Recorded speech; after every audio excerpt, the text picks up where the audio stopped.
What's up, everybody? Welcome to Taboo Texarkana, the podcast where we dive deep into the untold stories, spiritual journeys, and topics people don't usually talk about. I'm Colton Foltz, your host, inviting you to join me as we sit down with incredible individuals from Texarkana and beyond. And today, I, your host, am the guest. I am doing a part 2 Founders episode, solo episode. I had another person come to me and say, you know, you're a really good host. You highlight your guests. You talk about them and what they're doing in the community. But I want to know more about Colton and your experiences and how you came to be who you are today.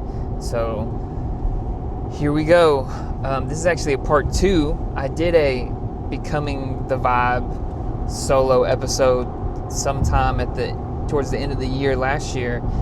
And I feel like I just trauma dumped the entire time. I was really anxious beforehand because it's like, how do I tell my story? How do I share like what I've been through to who I've become? And will I be able to fill a whole hour? How do you structure it? How do you lay out this really long story? And I don't know if I did a good job doing that or not. So today, who knows, I might retell some of the same stuff. I might try to focus more on who I've become and who I am becoming versus so deep into the weeds of all the trauma. This episode, the sound might not be the same quality because obviously I am not at Texarkana Podcast Studio today. I am driving to Burnet, Texas, just outside of Austin, Texas.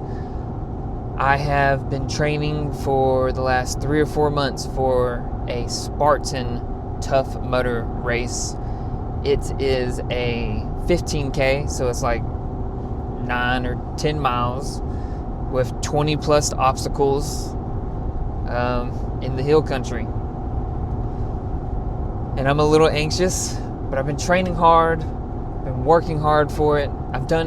It's like when you study for a test and you just like can't cram anymore because it's not going to do any good. So, you know, I've done the work. I've done all that I can do in preparation for this race. And I'm feeling better today and a little bit last night. But there was a few days where I was like getting really nervous and anxious and was like, man, what am I getting into? Like, how hard is this going to be? The only regret that I have is that for the past couple of weeks, I've been working like 12 to 16 hour days doing construction and manual labor, and I've been getting like 4 or 5 hours of sleep multiple nights in a row, just trying to catch up on some of these jobs that I'm doing and make some money to help pay for this trip and the other trips I have coming up. And I haven't worked out in about a week or close to, so that I can focus on more salt baths, ice baths, recovery, non-sleep deep rest. I'm trying to let my body rest and relax because I have been pushing it. But I definitely regret some of the long work hours and the sleep, most definitely. But I caught up on some sleep last night. I slept a good 8 or 9 hours. I'm headed there now. It's a Thursday. I'm going to volunteer and work Friday, like 9 to 5 or something. Help build the obstacle course. I really have no idea what I'm getting into. And then hopefully get a good night's sleep. And then it'll be race day on Saturday. And then on Sunday, I'll be 33 years old. So this is a birthday gift to myself, to push myself, see what I'm really made of. I know what I'm made of. And I've pushed myself past my limits many of times before. But I've always wanted to do one of these Spartan races, especially the last few years. And I had been looking at this one because it's the day before my birthday. And it's in Austin. It's the first Spartan race of the year. So it just kind of like lines up divinely, and I'm looking forward to it. I'm not as scared anymore I watched some videos of people going through this specific course, and it's not as crazy as I was anticipating. I say that now, but this is 10 miles with multiple obstacles. What I'm anxious about the most is they have this long corridor, tunnel, tarp, pool, Olympic style thing. Olympic like size, I don't know. It's 34 degree water, and you have to go like under these beams, and if you've ever taken an ice bath, they suck, and then you dunk your head under the water, and if you stay under there too long, you get a brain freeze, and it hurts, and like you just have to go under and keep going and go under and keep going. And I've trained for it. I've trained so hard. I've done a gazillion ice baths in my life. I've done it when it's 10 degrees outside and there's ice in the ice bath from nature, and I can't train anymore. But I'm a little anxious about that. You're moving through it, get through it, and then you're freaking wet. Your shoes are wet, your underwear's wet, and like there's gonna be chafing potentially. And there's another one. There's actually two more that I'm like, oh fuck. The other one is it's like the same type of thing. It's like this corridor, long style rectangular pool thing that they've made, and there's like chain link fence over the top of it, and there's like water, and then you have this much room to breathe, and you're like laying on your back, floating, crawling under the fence. So like claustrophobia, whatever. Little anxious about that. And then they have like electricity, a couple different obstacles that have like, it looks like an electric fence, because I've had an electric fence for the last 5 years, and that's what it looks like. And I'm wondering, is it gonna be as strong as the voltage of my electric fence? And I've been shocked 1,000 times, and it really just feels like a really hard punch, like you're just getting doop. Sometimes worse than others, but there's like hundreds of wires coming down, and you're in water, and one of them, like, you're crawling through it, and people are getting hit in the face and getting shocked in the freaking face. And then I know at the finish line they have ropes of this like electric wire, and you run through it right before the finish line. It's like, why, man? Like, surely it's not as bad as the electric fence that I've been using for my dogs, but I guess we will see. I know I am capable of doing hard things, and once I get there, I guess it's the fear of the unknown, and it's like, what's gonna happen? What's not gonna happen? Am I gonna injure myself? I have a couple minor injuries that I kind of have to work around all the time, so excuse me. We will see. So I've been training for this for the last few months, and 2 weeks ago they had a half marathon run the line downtown Texarkana, and I didn't even know about it until Friday night, and the race was Sunday at 7 a.m. and somebody invited me to come, and I was just like, 13.1 miles? That sounds crazy. But I've ran a bunch of 6-7 mile races, 6-7 mile runs by myself, trail runs, and I get done and I'm like, I could keep going. Like, so when they invited me to sign up for this, I was just like, okay, sure, let's do it. I'm going to sign up and see what happens. You just keep putting along. Running is so much simpler compared to the Spartan race, I guess. But there was nothing The race was simple, but it was challenging. It was really hard. I started with the wrong group. I thought I can run 7 miles in about an hour. I can run 13 in 2 hours or less. So I started out with they have pacers. In the first group, the pace was an hour and 45 minutes. And I was like, I'll just start with them and then fall back and go slower if I want to.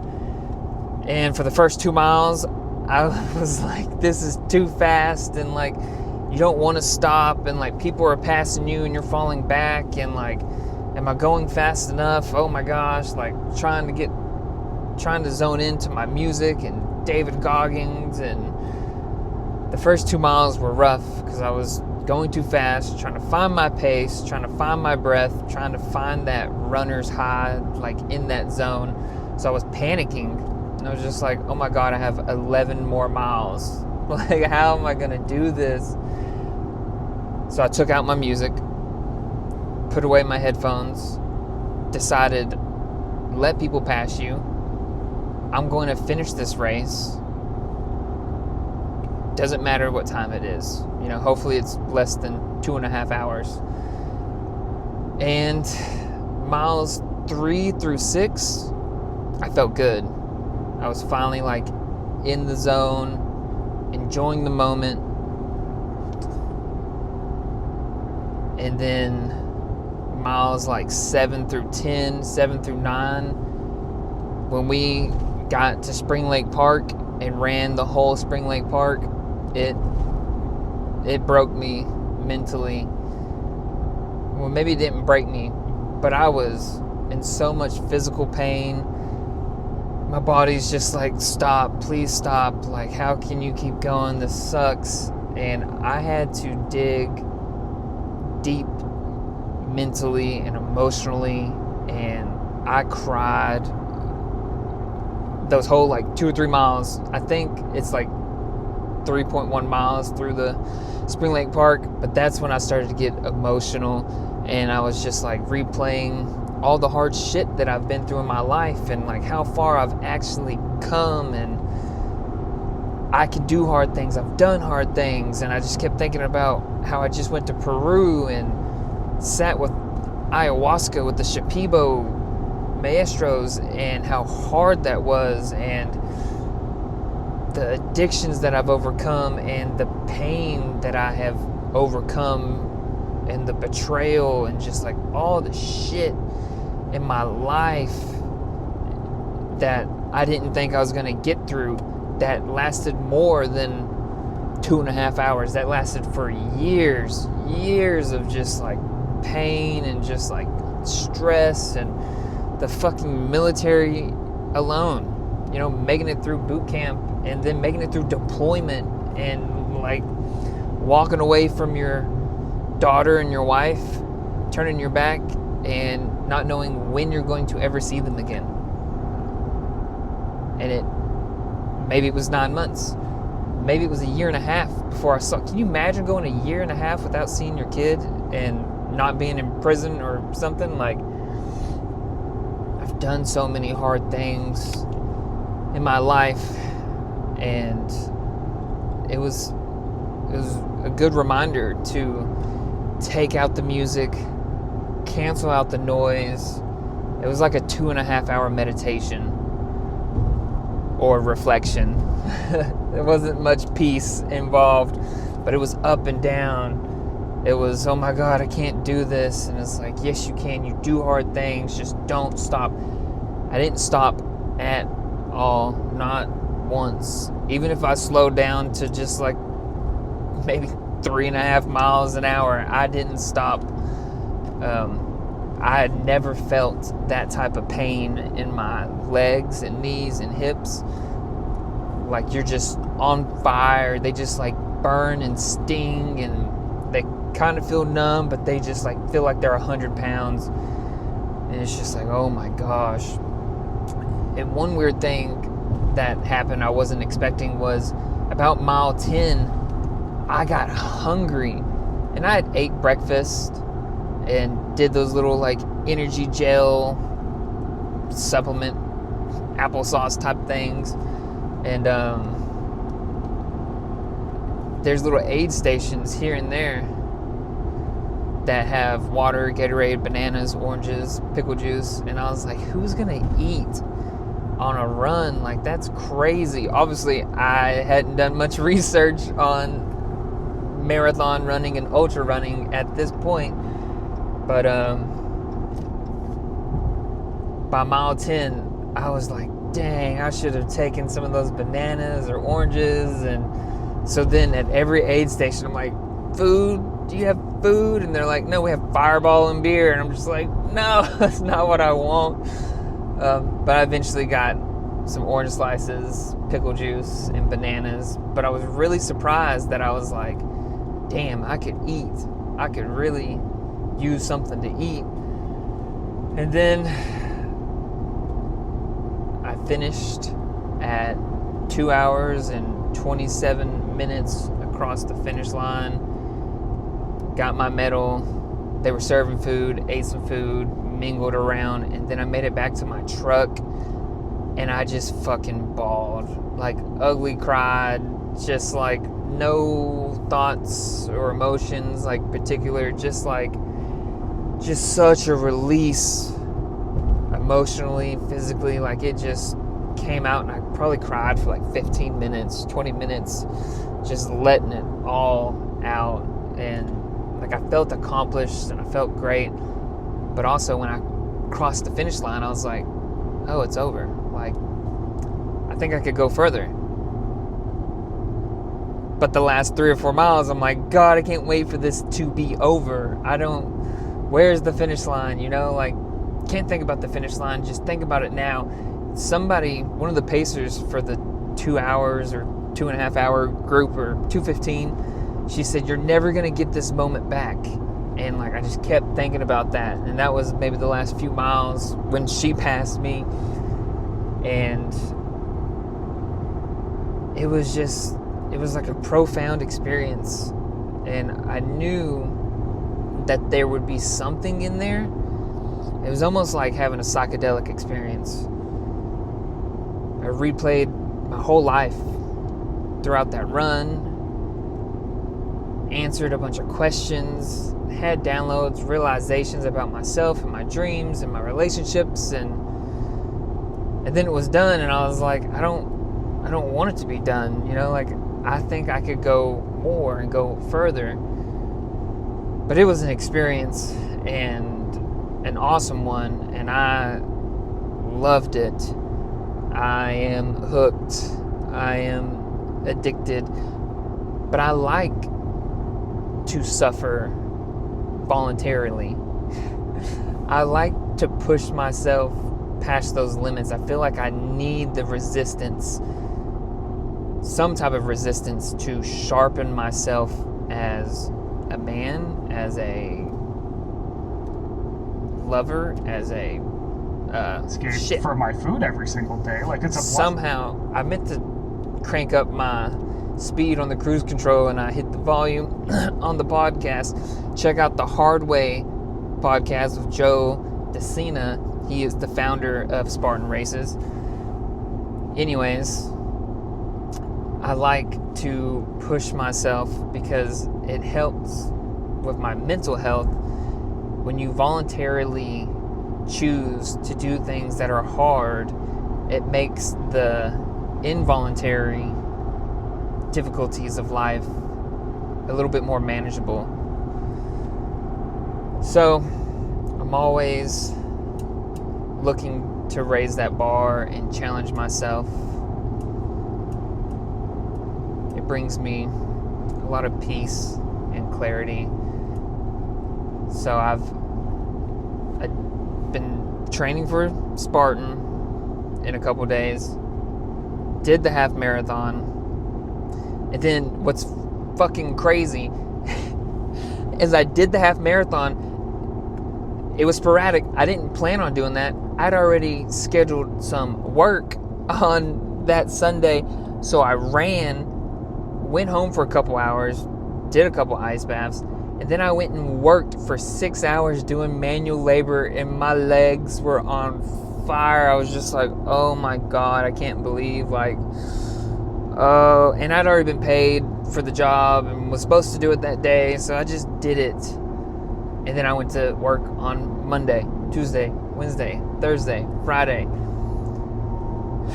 I regret how some of that lined up.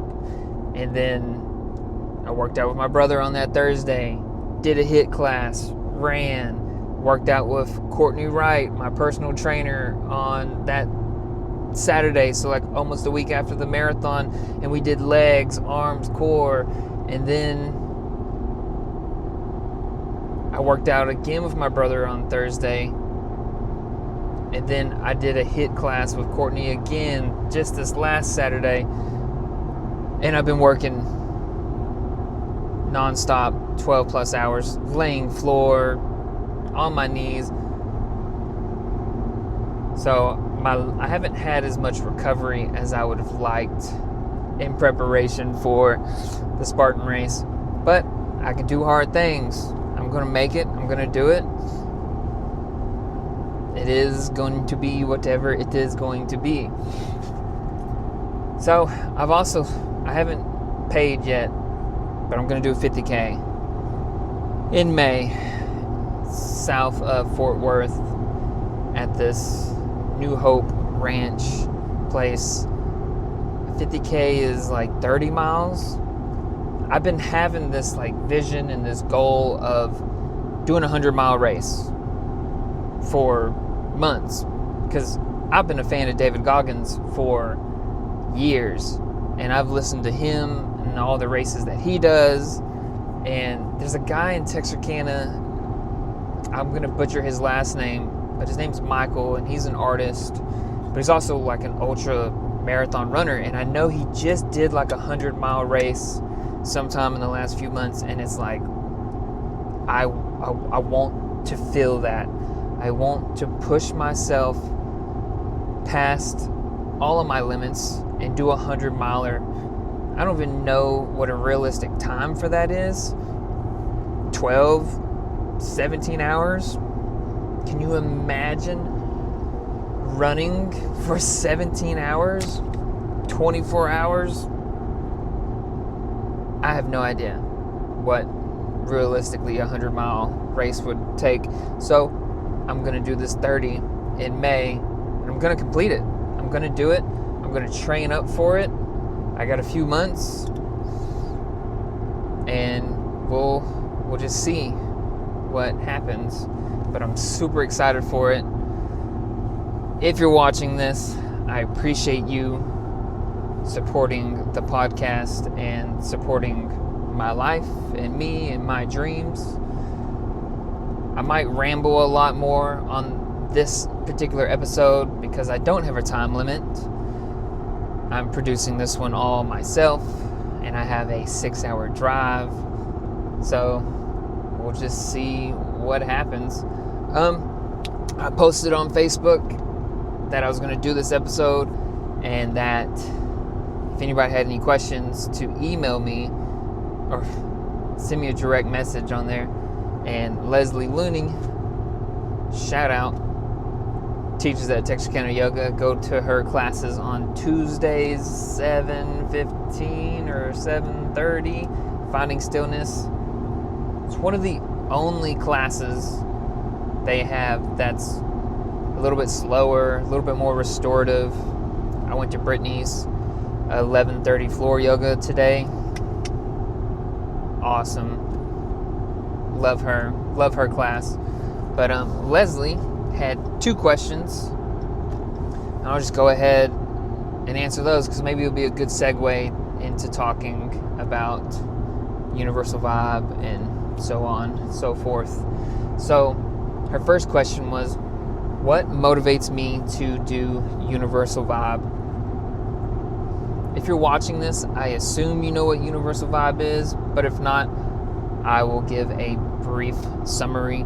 I actually don't check my analytics very often, and there's this guy named John, shout out, because he says he watches my podcast. He came to this sound healing donation-based fundraiser thing that we did at Crystal Moon last weekend, and he said something about maybe being the only one listening to the podcast, and I was like, I don't check the analytics. So I went and checked the analytics after that to see how many people were watching, and 8% of my viewers are watching from Japan. Shout out to you guys in Japan if you're watching this. But I mean, that's 8% out of, I don't know, what was it, 140, 180 downloads or views over the last year. It was something like that. I don't want to get hung up on the analytics because I don't want the numbers to matter or to influence or to let me down. I don't want to have expectations of people viewing it. So I just do it out of the passion and the love for doing it. So Universal Vibe, go to universalvibe.org to check out the festival and all things Taboo Texarkana. Universal Vibe is a free music, art, and wellness festival that I put on each fall. I've been in business doing it for 7 years now. We've had 6 festivals over the last 7 years. Took a break last year. As you can imagine, it is a really hard thing to organize. There's 300 plus people involved, from vendor to sponsor to volunteer to the city to the musicians, the people doing the yoga classes. I mean, it's a lot. And if you send me a message or a text or a call and it takes me a week or 2 to get back to you, it's because I am the only person wearing the 20 hats that it takes to make Universal Vibe happen. And man, I'm just overwhelmed with messages and people that want to connect with me and like want to collaborate, and they want me to help them with their events, and I love it. I love the collaboration and like building the community and being a part of so many different groups. And I'm also working full time and taking care of my kid and just all the things. So it can be a lot. And I have a few businesses that I manage and run myself. So I get a little overwhelmed sometimes, and it's hard for me to get back to my messages. But Universal Vibe, we took a break last year, and it doesn't even feel like we took a break because the year flew by, and now it's 2026. And I really thought about taking another break because Cassie and I split up last year in October, and I just moved into this new house in January, and it might be temporary. And it's like, if you've moved, you know how hard it is, especially if you have multiple kids and cats and dogs and a lot of stuff. And I'm not as grounded as I would like to be, but I'm thinking I might stay at this location for a year and then move after Universal Vibe. Who knows? But we're doing it. We're back. We have over 75 vendors, probably going to cap out around 100 vendors this year. And that's anybody from people doing free face painting or balloon animals. They're doing it free because we paid them to do it for free for you guys, because we want it to be, I just want everything to be free. I want it to be an experience where everybody can come, especially the kids, and can have a magical time. And that's anything from those types of vendors to metaphysical vendors, people that sell crystals and jewelry, people who crochet, people who make tumblers and t-shirts and scrunchies and blankets, and people who tie-dye all types of different apparel, people who do wood carving. We had a live chainsaw artist in 2024 just carving, like ice carving, but with wood. Awesome. Modern Primitives has been one of our top sponsors. They're usually there selling their products. It's probably one of the only booths that's not like handmade custom art. 90% of our vendors are making their art from hand. We don't allow 3D printed stuff. think it's cool, but it's also plastic, and it's kind of disrespectful to have that next to somebody that's like spends an hour creating something that they're going to sell for $5, and then you're going to buy this plastic for the same price. You know, it's just not the vibe. My daughter thinks the stuff's cool. We buy it sometimes when we're at other events. We used to have a rule where we wouldn't let the kids buy 3D printed stuff because we want to support the people that are crafting and making stuff. So I am anti 3D printed junk, but I'm kind of just letting the kids be kids and let them enjoy what they want to enjoy. But you won't find it at UV, at least not this year or anytime soon. Sorry, I'm adjusting to the road as well. So lots of cool vendors. We have Reiki practitioners. Sometimes there's therapists there, little mental health clinics promoting mental health. There's yoga studios. Sometimes there's gyms, CrossFit. There's this guy that came last year and was selling didgeridoos. We have workshops, which haven't always been the best, but we did really good last year. We had a didgeridoo sound bath. We've had belly dancing, like introduction to belly dancing for the last like 3 or 4 years. Shout out to Holly and Mouse, who have led that over and over and over. We have yoga classes, meditation, breath work, herbalism 101, women's circles. Shout out to Yulia. I did a Kambo workshop in 2021, just talking about Kambo, what it is, and talking about plant medicines in general. We have the Kids Art District, arts and crafts, sunset bubble parties, usually some mask making, some bracelet, beads, some like wind chimes. I had a tree fall on my grandma's shed last year, and I cleaned it up, and I took the limbs and cut them into slices and drilled a hole in it so people could make ornaments or make whatever they want out of it. I go to the river, grab a bunch of rocks, and we do like rock painting. So last year I tried a bunch of like nature crafts because 1, it saves money, and 2, you're like repurposing the earth instead of buying junk. But this year, we're still going to do some of the arts and crafts stuff, and also go to Hobby Lobby, their clearance, and I buy all their cheap little $2, $3 craft boxes and random stuff.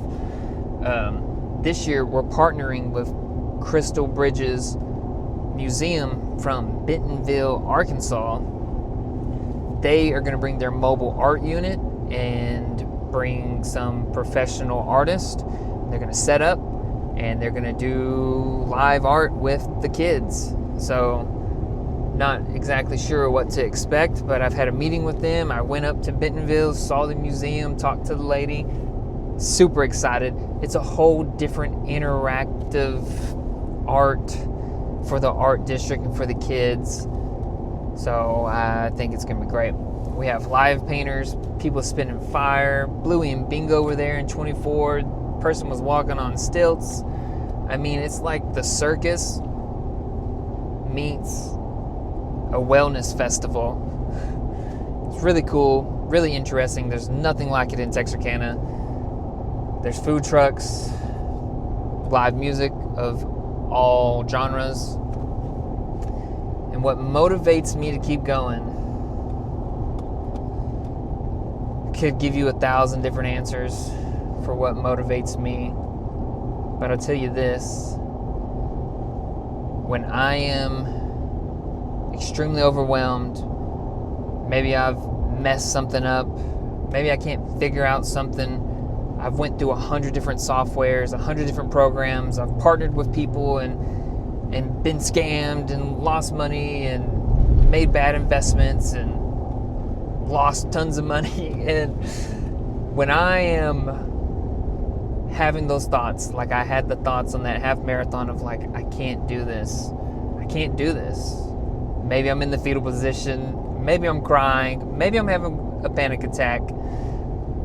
I think about my daughter, my kids. I don't have stepkids anymore, but I would think about my kids and the kids that come to Universal Vibe. You know, there's this picture of this kid, and I got to meet him and his mom at the 2024 festival, and man, it is an iconic photo. I got goosebumps from Universal Vibe, and the kid is like jumping through the bubbles. His face is painted like a tiger, and he's got like a Toy Story shirt that says, "You've got a friend in me," and he's just like vibrating, floating through the bubbles. And man, I was having one of those moments where I was like, I can't do this anymore. Like, how am I going to do this? How am I going to make this work?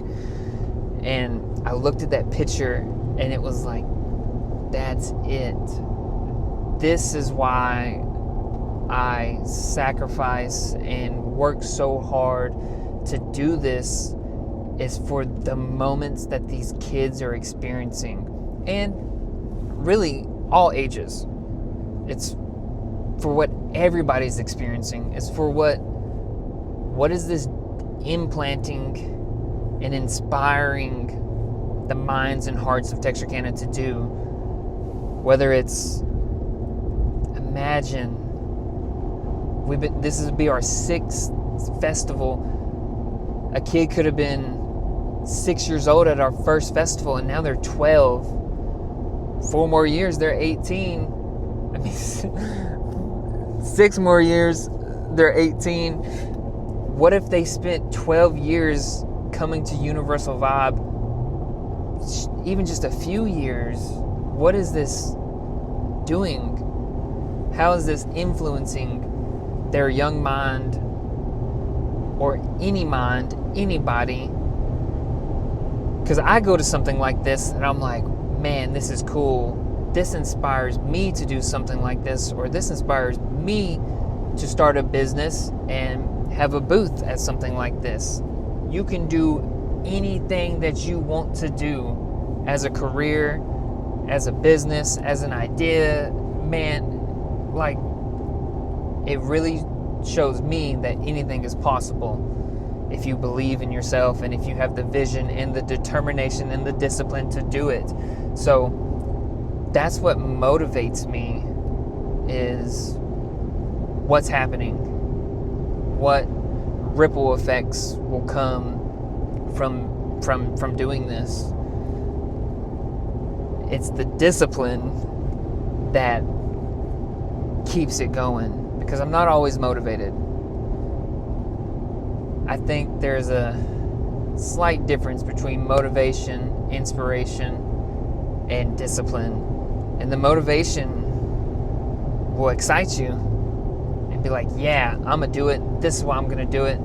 And then the discipline is what pushes you through that when you don't have the emotion and the feeling of motivation.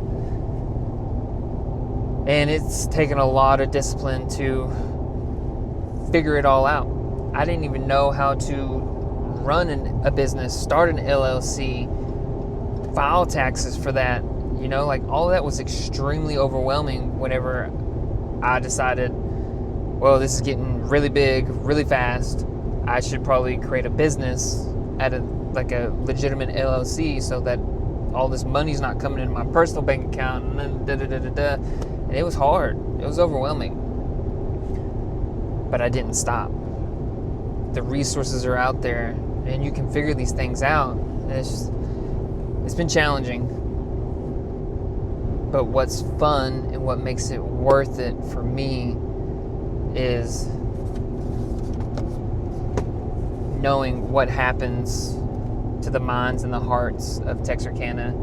There have been relationships and marriages and potentially children born from people meeting each other at Universal Vibe. And there's been businesses that have been created. There's been friendships, and man, shout out to Audrey Wolf, who is our assistant festival director this year. I'm hiring people. we might get more into that.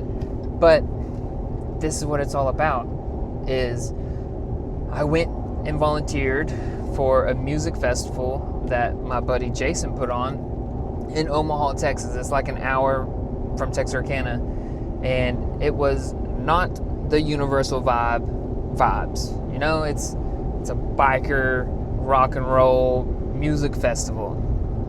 But I'm helping him. I have a little UV booth, a little cooling off booth, because it was September. We thought it was going to be hot, and I'm helping him sell beer tickets, which is not in alignment with me, but whatever. And I'm passing out Universal Vibe flyers, you know, not really the crowd that might come to it, but you never know. And Universal Vibe is open to everybody, and I want to reach everybody, but I'm also trying to find the special community that is in alignment with Universal Vibe, that's spiritually aligned and mindful and aware. And I met Audrey there. She's a Reiki master from Mount Pleasant, and I gave her a flyer, and then she volunteered and worked the 2024 festival and worked her butt off. And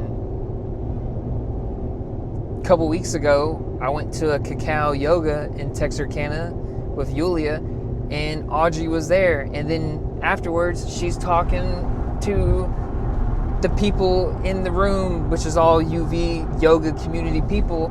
And it's like, this is it. This is what it's about. You know, like, I ran into her at this music festival, and then she became part of the community here in Texarkana with Universal Vibe. And then it's not even, I'm not doing anything anymore. You know, I just opened the bridge, and now she knows people, and they're connecting, and they're spiritually aligned. And it's like, that's it. That's what it's about. I've felt for a while now that I am a bridge. You know, in the beginning of my spiritual awakening, I thought, well, I need to know how to teach yoga. I need to be a meditation guru, and I need to serve Reiki and Kambo, and I need to be able to do all these different things. And it's like, I can't. Maybe I'm not supposed to wear all those hats. Maybe my job is to host the space and create the space where the Reiki people, the entrepreneurs, the meditation breathwork facilitators, the herbalists can all come together, because they all specialize in their different niches. And I create the space, they come and they reach the people. So I really feel like,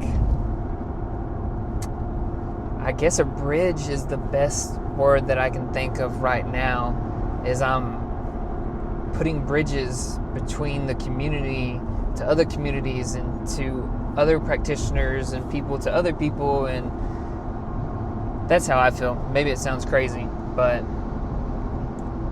I really feel like my specialty is holding the space, creating the space, and then all these other people bring the magic and make it special, because I can't do it all.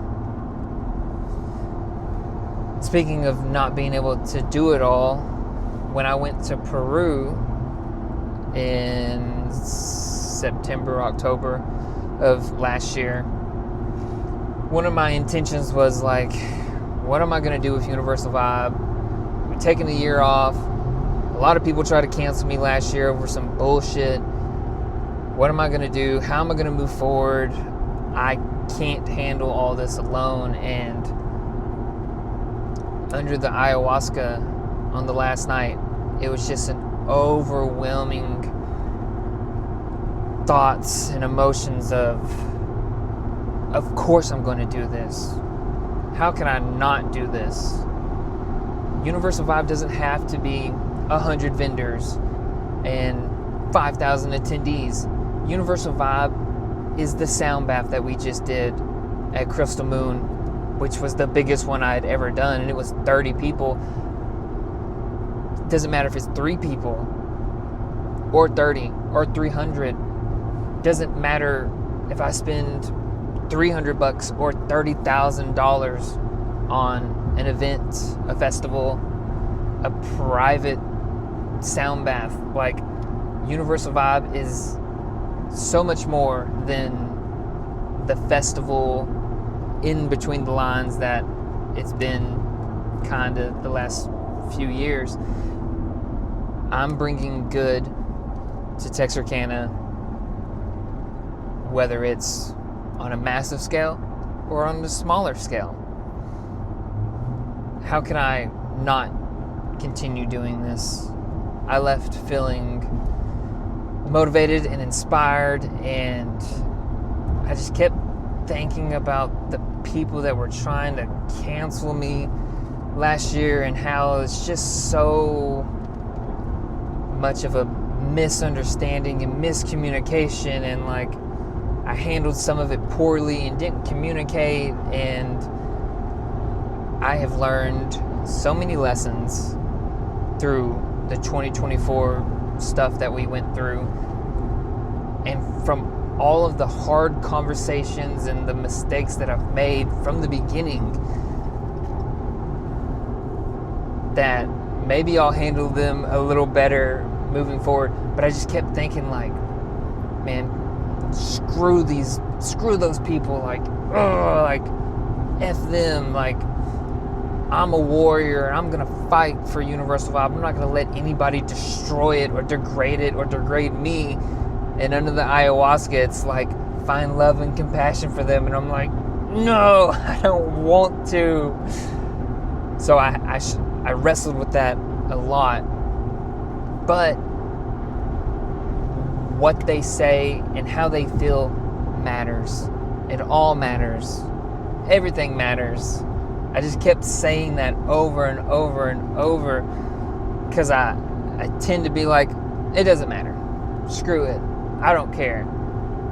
But I do care. It does matter. And how they feel matters.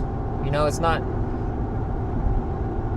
everything is as black and white as what some people may think or feel. But if somebody felt a certain type of way, it's because they were hurt, and maybe I hurt their feelings, or maybe I didn't handle something properly, or there's some missed information in there. So everybody had a right to feel what they felt, and maybe they didn't handle it correctly or professionally. All of it could have been handled differently, for sure. And I hope that it is handled differently moving forward, because there's always something that happens, or you just got so many people involved in one event that this person did something to this person, whether it's flick their ear or stole something from them or physically abused them, or whatever the situation is. It's just it's a community. There's people that have had past relationships and dated with each other and divorced and cheated, and it's just life. It's messy, you know? Anyways, I left that experience having a new compassion for people and a new drive of, yes, I'm going to continue my mission, whether it's Universal Vibe Festival or just Colton's doing something, because I want to bring good to Texarkana, and I'm not going to stop. And I used to have the mindset of whatever it takes. I'm going to make this work, whatever it takes. And that has worked in the past, but it's not sustainable. And if I want to sustain the mission and sustain my mental life, my mental health, my physical health, my financial health, then I have to build structure within Universal Vibe. And I can't have that mindset whatever it takes 24/7. It has to be there, but there has to be a balance of, I need to rest. I can't do it all myself. Balance that to, okay, maybe I will only get 3 or 4 hours of sleep tonight because I need to stay up and finish these graphics or send out these invoices, or there's going to come a time and a place where I have to sacrifice myself for the greater good. But more often than not, I shouldn't be sacrificing myself, because at the end of it, there won't be a self. I'll be killing myself or destroying my relationships or input, whatever. So, well, how do you fix that? How do you build structures to withstand the stress and the workload of Universal Vibe? And two things. And when I'm on plant medicines like ayahuasca or mushrooms, my brain just goes in these loops and just like comes to the question, how do you build structure? You do it like this. And then maybe I think about something else, and then it goes, how do you build the structure? What do you do? And it just goes over and over. And it drives me crazy sometimes. But it's like beating the lesson into my nervous system over and over and over. And maybe it's my anxiety, maybe it's ADHD. I call it the observer in my brain. It's like, shit, I get it. I hear you. I got it. But I guess my brain's just like repeating it over and over so that I don't forget. Because when you're under medicine like that, like night one, I was so far out there that my brain did not grasp. I couldn't hold on to a thought because I was so deep in the medicine that I just couldn't understand what was going on as far as like extracting a thought. Or I would think about something and then you'd have to let it go and let it flow, or you'd drive yourself mad. But anyways, number one, build structure. Find people to help me put that into the budget. Pull from other places that I spend money. Maybe we don't have music, and that helps pay for an assistant festival director, a volunteer coordinator, somebody to run the social media. I wish I could find somebody that would be able to make the graphics for Universal Vibe, but it's so tedious that it's just a massive workload with 50 plus graphics, and like little bitty things have to change, and it's just a job that's too intensive for me to really give out. But I have somebody running my social media this year, or at least doing some of it, and that's going to help. Audrey's going to be the assistant festival director, which is basically my job, maybe minimized a little bit, and then volunteer coordinator, vendor coordinator. Hopefully these things will increase my time to think about the festival and to manifest and daydream about it and to go door to door and talk to these sponsors and raise more money and plan it out better, because they're taking some of the workload off of me. So in theory, it will help us make the festival better, raise more money, have less stress, so that I can focus on the things that, as the business owner, I need to focus on.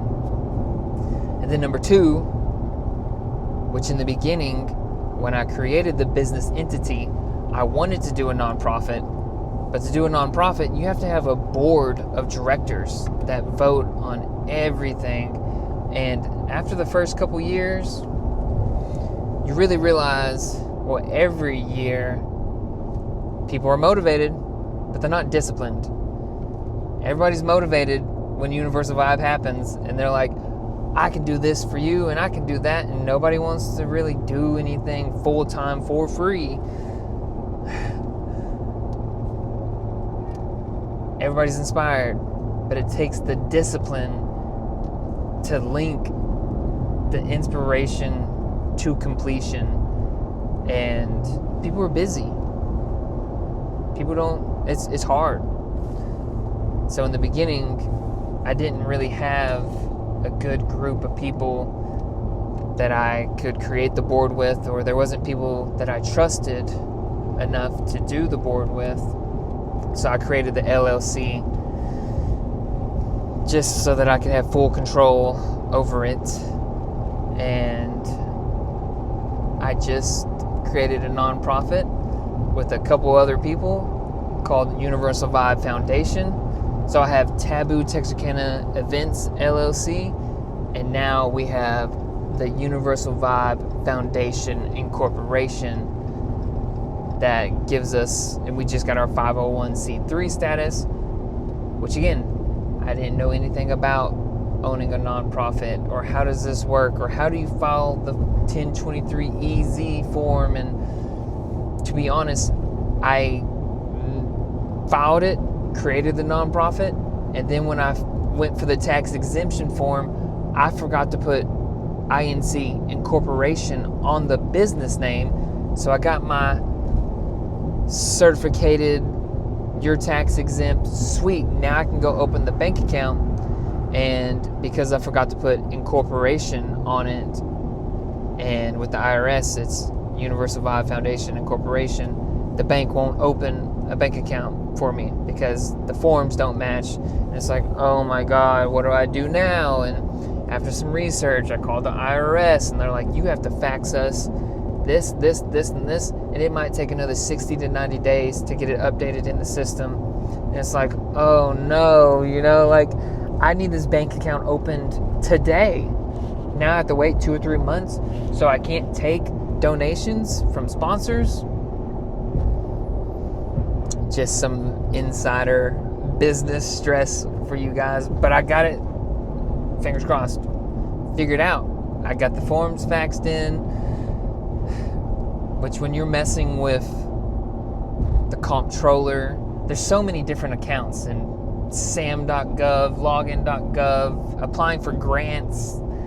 There's so many behind the scene things that it takes to run a business that I didn't know about, that I am learning on the fly. But hopefully creating the nonprofit will open doors for us. It's what I always envisioned for Universal Vibe. Businesses will take us more seriously. There's more transparency with the nonprofit. Never have I taken a paycheck from Taboo Texarkana. Never have I paid myself out of the bank account. Never have I written a check. Never have we really even had employees. It's always been 1099 independent contractors that we've paid people as. So this is a whole new adventure, and it took us 7 years to get here.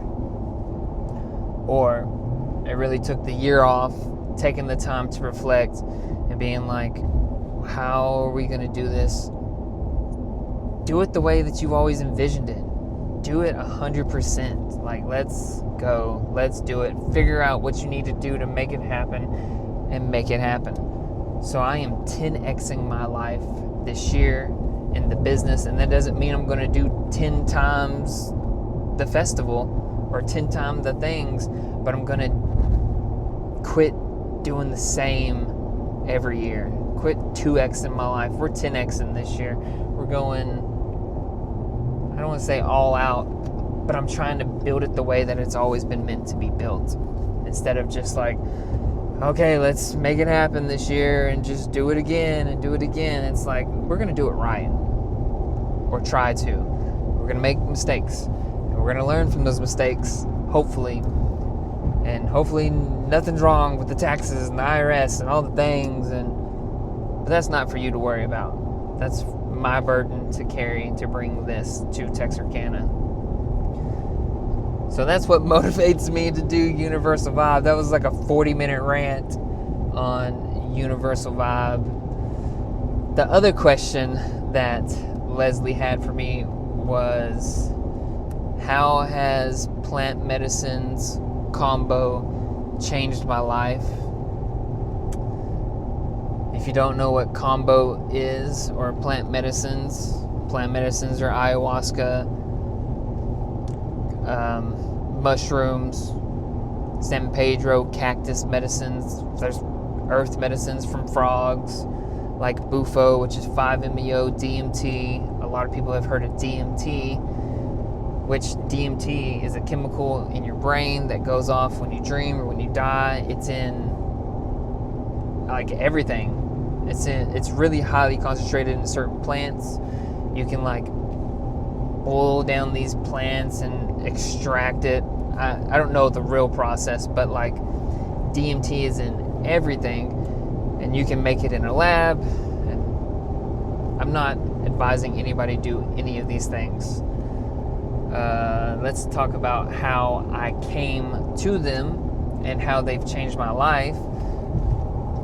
If you listen to part 1, I've kind of had a crazy life growing up around a bunch of drugs and meth in particular. I've never done that drug myself, but I started doing drugs at a young age and was in the military and wanted to die in the military and gave my life, gave 110% to it. Never thought I'd get out, and came home from deployment and things were not good, and I started to do drugs when I was in the military, and I really shouldn't have been, but it all happened perfectly, exactly as it should. And if you had told me that in 2017 when I was going through it, I would have probably fought you and said, you're crazy, my life's over, this sucks.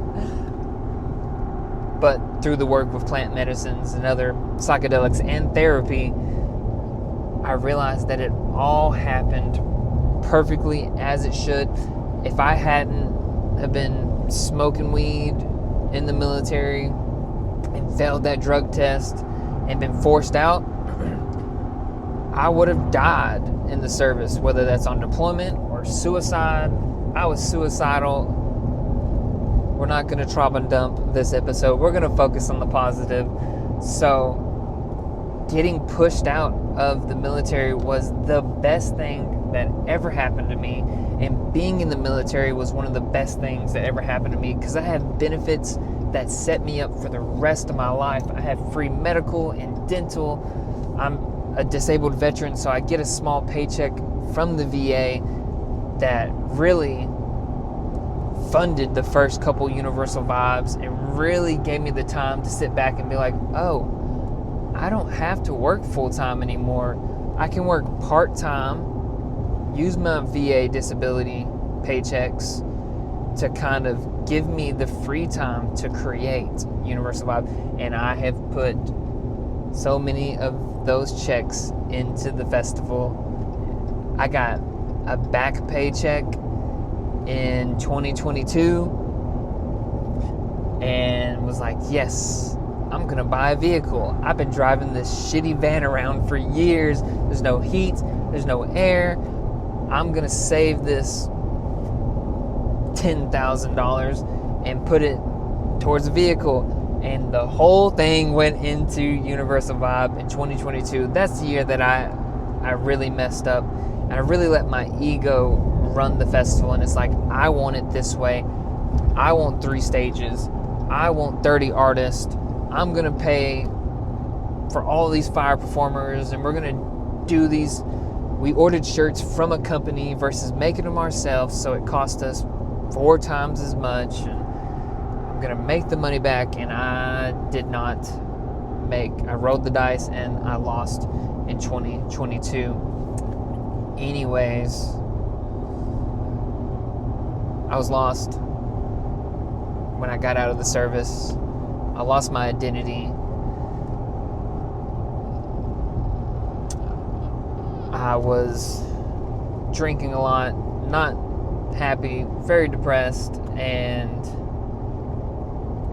I had this experience on LSD, which again, I don't recommend anybody do anything. I'm just sharing my experience for entertainment purposes. I had this experience.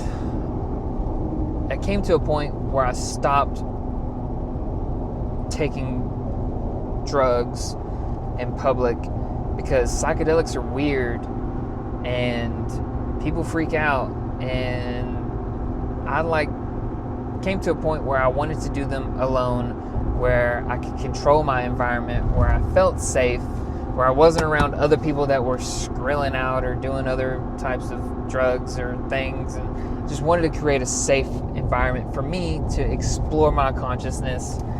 And it came to a point where I would take LSD or mushrooms at home, and just like that 13-mile run, I would just replay my life and all my life choices and decisions. And psychedelics make your brain just like come online, and you think about things and you feel the emotions in a different way. You're not always hallucinating or freaking out or having a bad trip. You're really just like having a therapeutic 4-hour session with yourself, if you're taking it at home or in a safe environment where you have the time and the space to reflect. And I started using psychedelics in that manner, and I had this one experience where I was doing yoga, I had taken some LSD, home alone, and I was on my yoga mat, and I was like, where's my weed at? I want to smoke. And it was like, why? You feel good. Why do you want to alter your mood right now? Why do I use cannabis? Why do I use nicotine? Why do I drink alcohol? Because I'm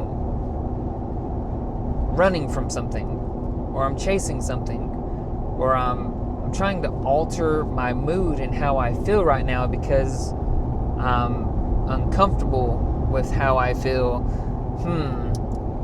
What would happen if I didn't try to alter my mood? Who would I be? What would I feel? And this little short 20 seconds of introspective thought was the start of me being like, true bliss is sobriety. If I'm not chasing or running from something and I'm embracing how I feel, there's no truer, authentic version of myself than that.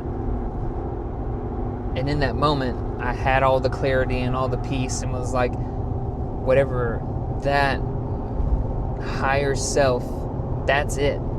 That's who I need to be, or who I want to be. How do I get there?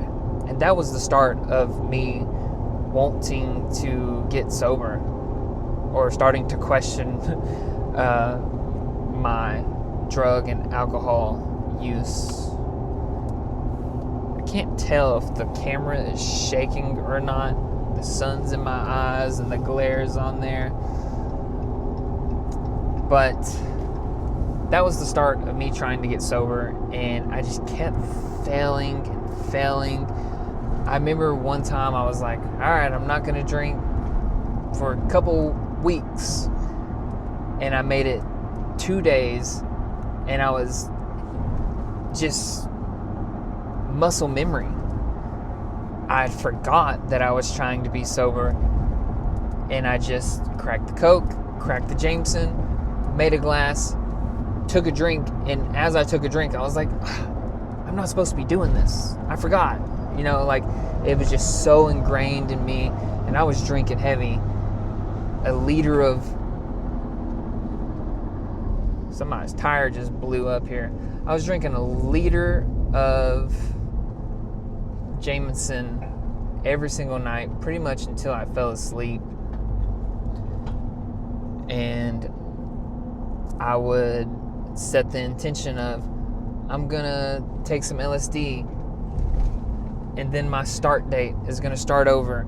And I'd go 2 weeks, 6 weeks, and then I'd be feeling good, and I'd be like, I can go out to the bar with my friends, go to this show, and I can drink. And I would drink, get drunk, do cocaine, and then the vicious cycle would start all over again. And maybe I would binge cocaine or Oxycontin or hydrocodones for a week or more. And then I'm just like depressed and right back in the vicious cycle. And it took me 2 years of doing that before I set my final sobriety date for cocaine and pills and alcohol. But it would be 3 months.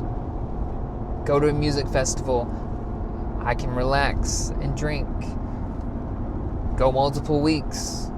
I can have a drink on New Year's, and then I'm doing cocaine, and then I feel bad from the cocaine, so then I'm taking pain opiates at work to get through the week, and then I'm drinking a bottle every single night. And man, how do I stop doing this?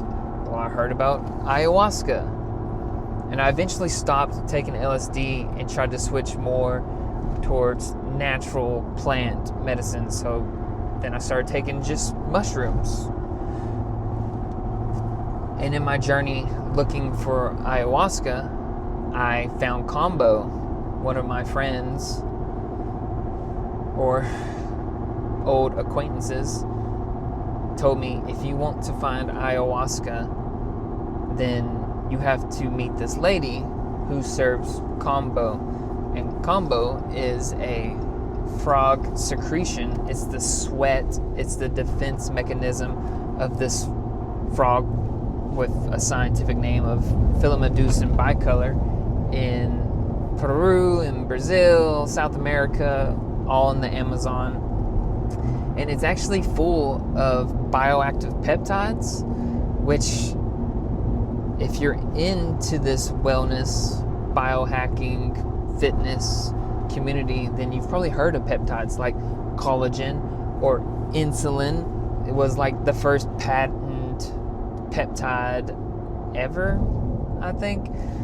But Kambo has like 16 peptides in it.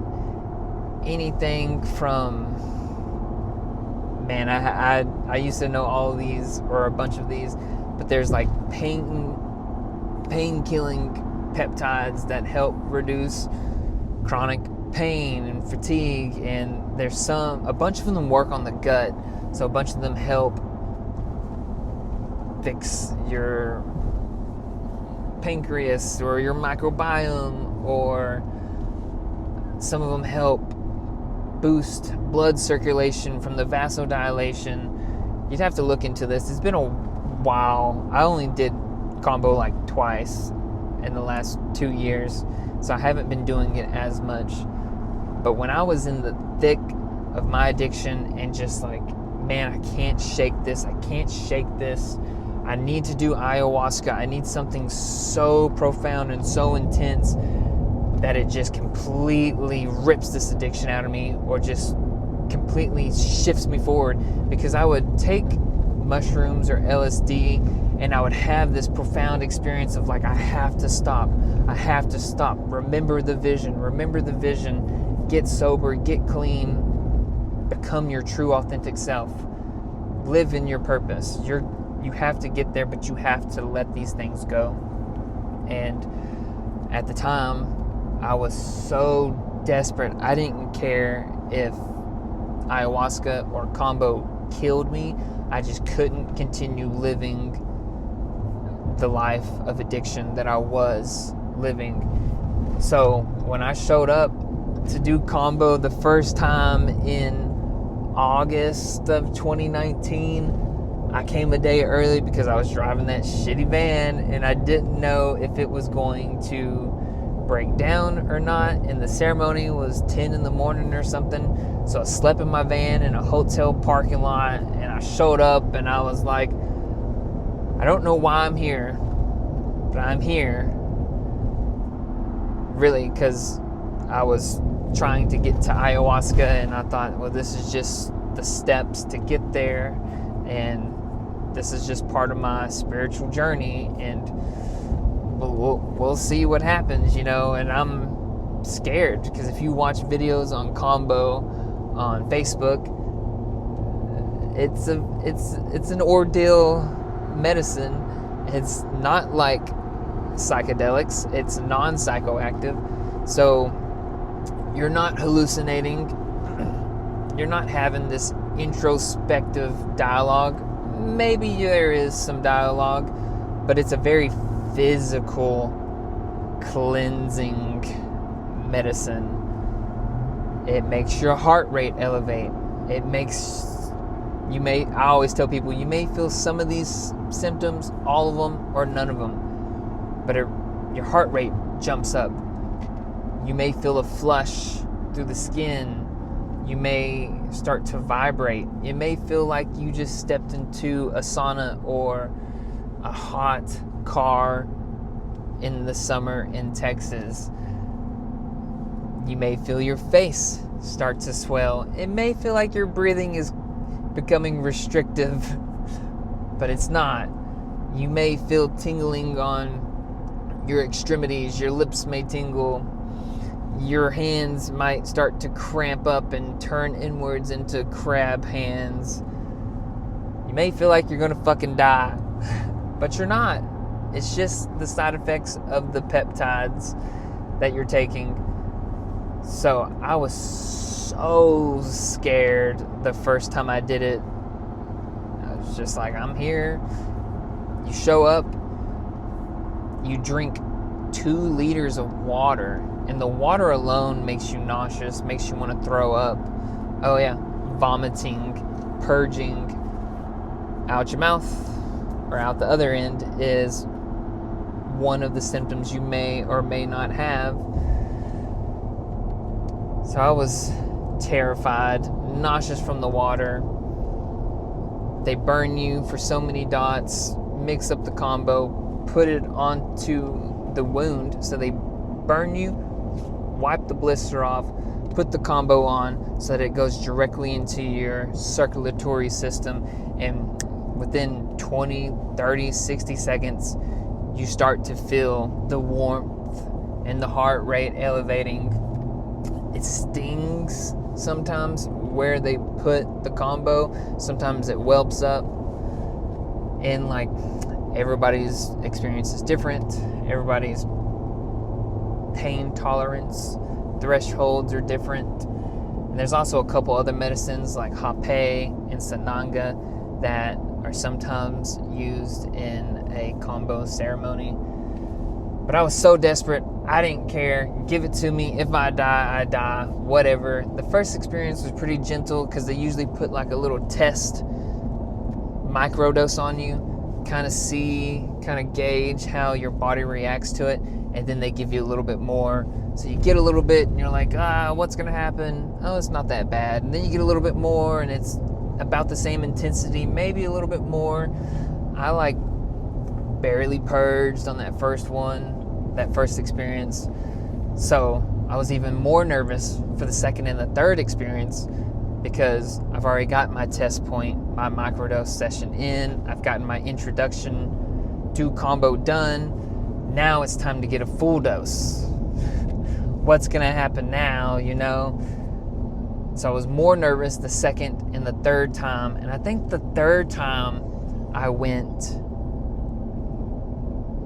is when she said, it's kind of like acupuncture. There's points in your ears where you can receive the Kambo that help specifically to addiction. And she said this to somebody else, and I was like, that's it. Put it in my ears. Get this addiction out of me. And it was really intense because then it's in your head. It's just like, it stings a lot.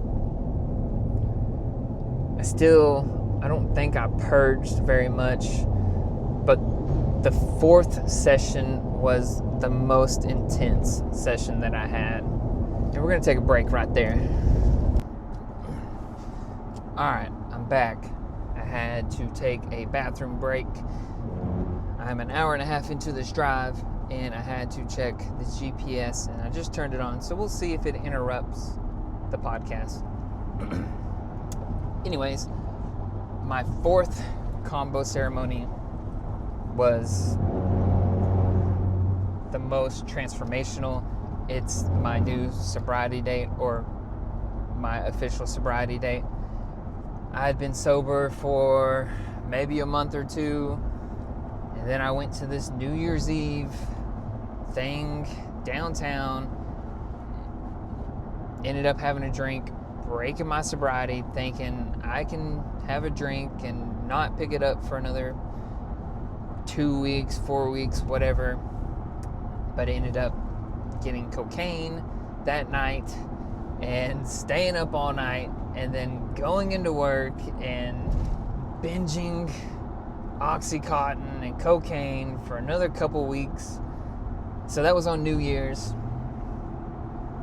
January 19th is when the Kambo lady came to Texarkana, and we had a ceremony at my house, had a large group of people.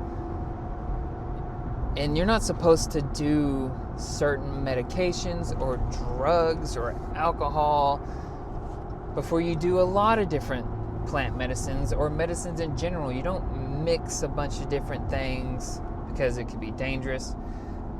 And this is one reason I'm a little cautious serving Kambo, is because I lied to her about what I had been doing, and I know other people have lied to me about things that they've done before coming and setting with the Kambo ceremony with me. So I had been doing pills up until maybe a couple days before the ceremony that she came with me.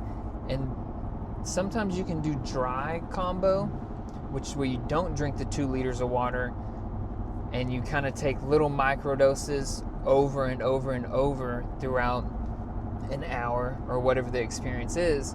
So like you take a little bit and you don't get such an intense experience that you throw up and purge. And that's what dry Kambo is. You don't drink water, you take a little bit, you don't purge. She put some dots in my ears and on my spine, and within a minute I was dry heaving. I was throwing up. It was so intense, probably because I had all these substances in my system. And if you've ever had the stomach bug, you know how bad dry heaving is. But I'm under the Kambo and all the heat and the woo woo woo woo and sickness, and I'm purging or dry heaving, and she doesn't take the Kambo off. She lets me go through it and continues, not all at once, but over this hour or so that the ceremony was, continues switching out the Kambo, putting fresh Kambo on me. And of course, I'm like, I can't do this, I don't want to do this, and I'm just dry heaving and purging and thinking I'm gonna die. And also, like, if I die, I die, because I cannot keep relapsing. And after the ceremony, I slept for like 3 or 4 hours, and I woke up just on cloud 9. And Kambo has changed my life in a way that every time I would go do it, I would feel clean energetically and physically, and I would be really aware of what I put into my body. So I do Kambo, eat really well, work out, not consume junk or news or whatever it is. And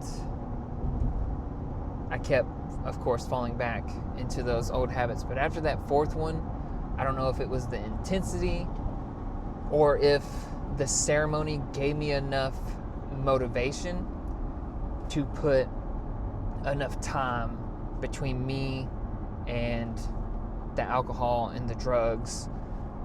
So that was January 19th. And in March, like late March, is when Journeys, the company that I was running for or managing, working for, was having their annual sales meeting, and I had went the year before, and it is a party. They give free drinks. Newfound Glory was there. I was on stage drunk singing with them, and I knew I was in the running for Manager of the Year, the highest award you can get in the company. I had been busting my ass for this award, and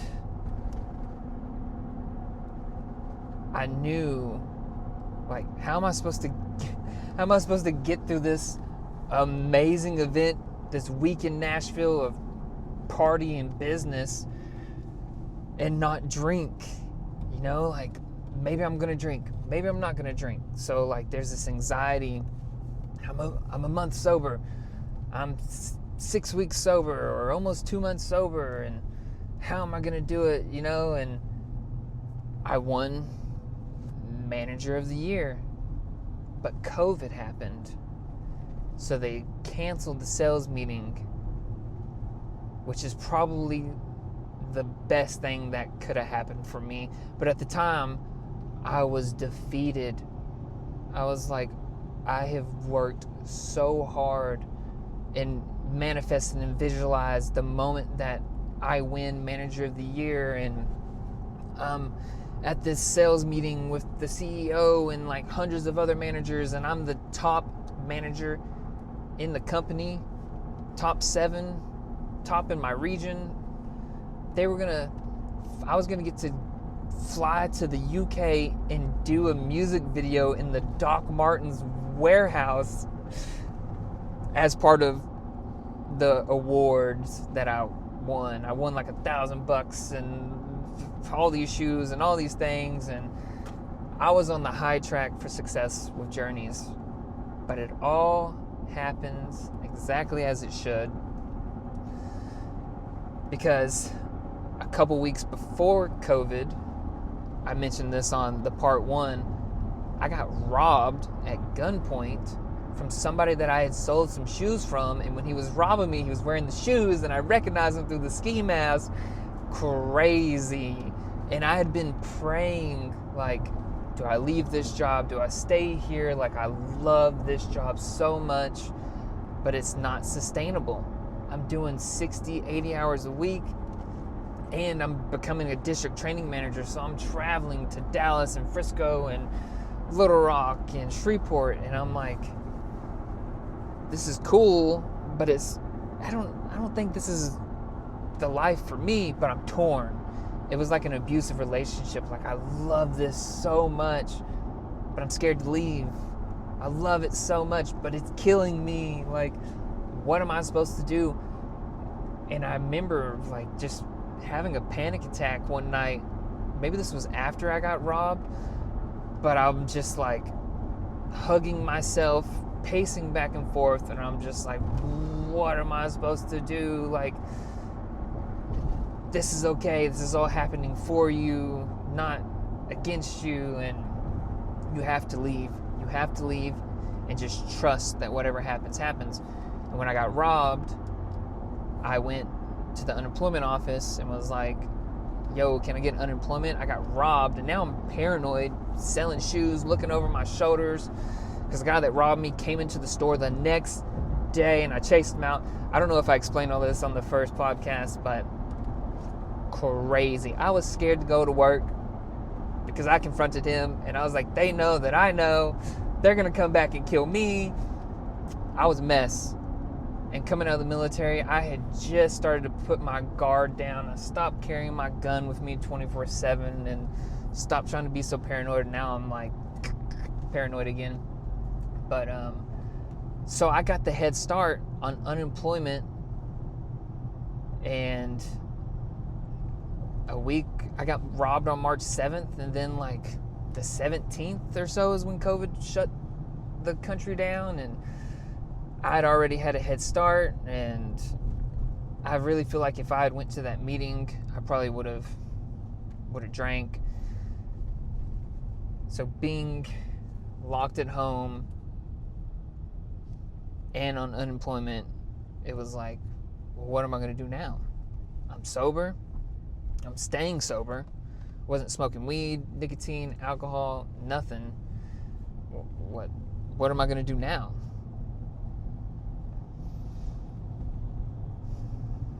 And then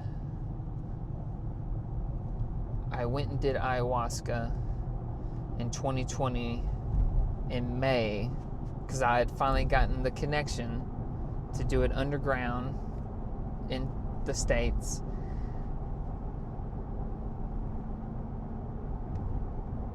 And I was extremely scared for that. Should I talk about my ayahuasca experience? Did I answer the question of how Kambo and plant medicines have changed my life? They helped me end. Kambo's really good about releasing things that no longer serve you. So I left my job. I've seen it happen in some of my clients that I've served Kambo to, and I tell them this stuff. And I've seen relationship after relationship end after they've both worked with a lot of Kambo. It's just kind of like, I think it energetically puts you to where you're supposed to be, whether that's like on your path or more in line with your higher self, and whatever isn't matching that frequency falls off, whether that's a relationship, a job, drugs, habits, foods, cigarettes, whatever it is. I really believe that Kambo is good at releasing those types of things. So I don't feel like I need it as much anymore, but I probably did it 10 to 15 times within that year. I was going back every 2 weeks. In about 10 miles, take exit 56A to merge onto I-635 South. I don't know if y'all could hear that, but I am going past Dallas and getting GPS notifications. So I think I said this on the other one too, that whenever I was getting ready to leave my job, I saw that the Kambo lady was traveling to serve Kambo, and I was like, let me pick your brain. Can I come with you and assist you? And that's when she put me on to Tribal Detox, where I could go and train and become a Kambo practitioner. And so I went and did ayahuasca in May, and then a week later, I was in Colorado doing Kambo school training, becoming a facilitator. And when I came back from that, I was on a whole different plane of existence and was like, I want to give back. I want to do something in the community. And that's where the seed of Universal Vibe was born. Because I was like, let's pick up trash. Let's volunteer. Let's do something. And somebody was like, why don't you just put on a festival or an event? And it was like, yes, that's it. I need to find people more aligned with me. So it was a pretty selfish thing to do on my part, to put on this festival year after year so that I could find new friends or a community of people that were into plant medicines and healing and wellness and spirituality. Because that was it, part of it. COVID was happening. Wanted to bring people together. Screw the government. You can't keep us down and away from each other. Let's come together. Mental health, diet, physical health, all these things matter. Let's have an event and promote these things. And now we're here 6 years later.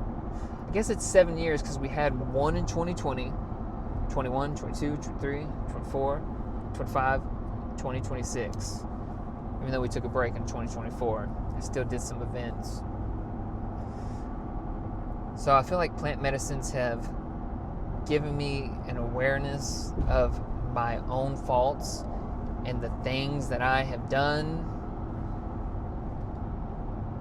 and have also helped me cope, because nobody's criticized or punished me more than myself for the things that I have done towards other people or towards myself. or the mistakes. Like I said earlier, the plant medicines really just like take your brain to this other level to where you can have compassion for yourself and for others and things that you've done and things that have happened to you, especially if that's your intention going into some of these ceremonies. So it's changed my life in so many ways. 10 years ago, 2016, I just got back from deployment. Nothing like the man that I was back then. And I thought I was a good person back then. So I continue trying to grow, continue trying to heal, evolve, and thrive. Let's talk a little bit about Heroic Hearts Project, and then I'll probably be done with this episode because I am in the thick of this traffic and it's hard to concentrate.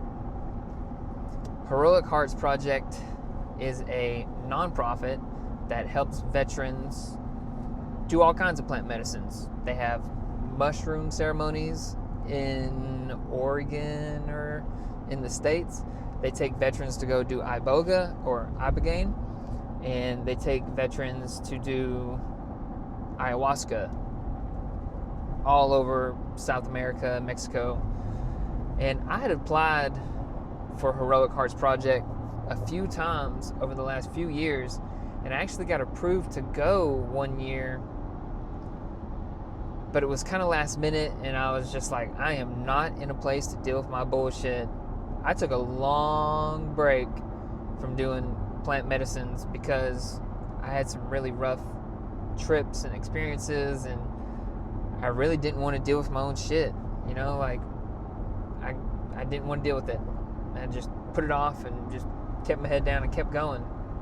And they sent out their enrollment in like April or May of last year, and by July I had been approved and was like, holy shit, I'm gonna go to Peru to do ayahuasca with this all-male veteran sobriety recovery focused group. And I only paid $750 and it costs $6,000 on average to send a veteran to this. So like, it was such an amazing opportunity to go.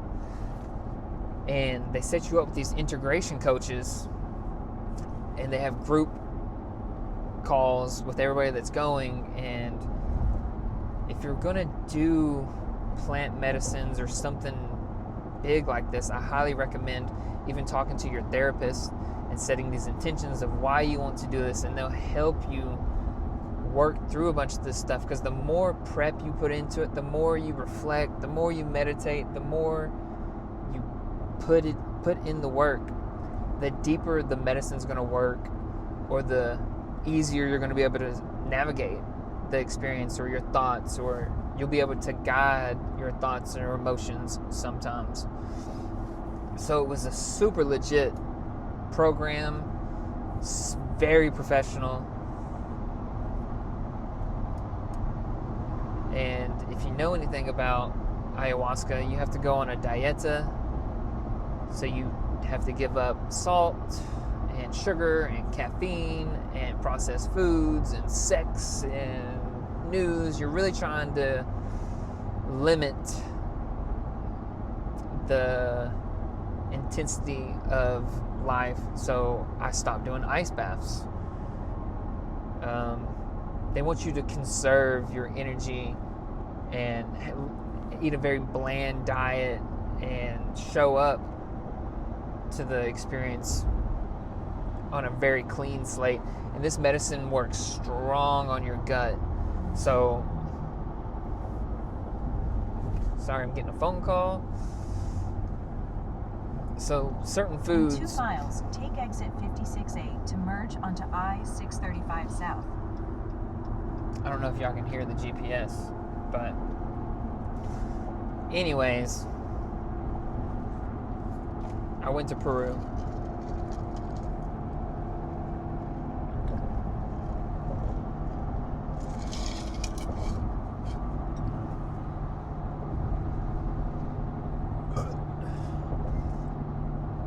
I think I'm just going to end the podcast here because I'm in the thick of the town and I need my GPS and I'm feeling a little spent. So if you made it this far, if you're listening, if you're supporting the podcast, leave us a review or subscribe, follow, do all those things that people want you to do to boost their business page or their podcast. Thank you so much for supporting this episode. universalvibe.org, November 6th and November 7th. We are putting on our 6th Universal Vibe.